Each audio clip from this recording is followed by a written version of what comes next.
Edo Manzano nagsalita na matapos ipadampot ni Vilma Santos sa mga pulis dahil sa ginawa nito kay Luis.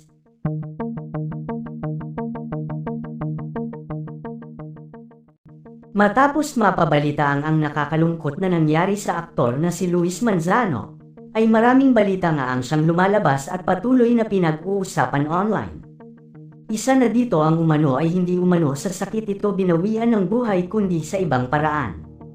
Kaya naman maraming haka-haka ang lumalabas matapos na mapabalita ang naging malaking alitan sa pagitan ng mag-amang Luis Manzano at Edo Manzano bago pa man mangyari ang nakakalungkot na balitang ito.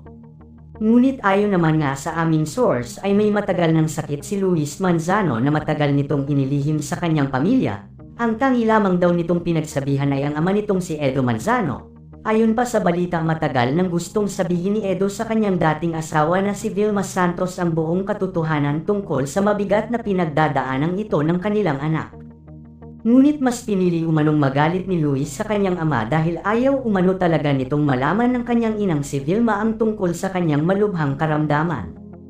Kaya naman ang dahil dito ay labis ang galit ni Vilma kay Edo dahil wala man lang daw itong ginawa para matulungan ang kanilang anak at hinayaan na lamang nito na mangyari ito sa kanilang anak. Dahil dito ayon sa balita ay dahil sa matinding galit ni Vilma kay Edo ay naghain ito ng kaso laban sa kanyang dating asawa at ayon sa balita ay kusang loob na sumuko si Edo para harapin ang kasong ito. Hindi nga daw akalain ni Edo na haantong sa ganito ang lahat. Dahil palagi umano niyang sinasabihan ng kanyang anak na kailangan niyang magpagamot at lumaban, ngunit binlock umano siya ni Luis sa lahat ng social media account nito maging ang phone number nito.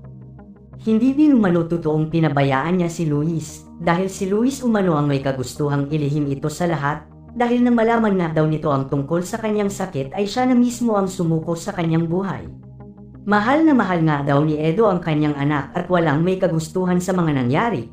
Wala umano siyang dapat harapin na kaso dahil wala naman umano siyang ginawang kasalanan sa kanyang anak.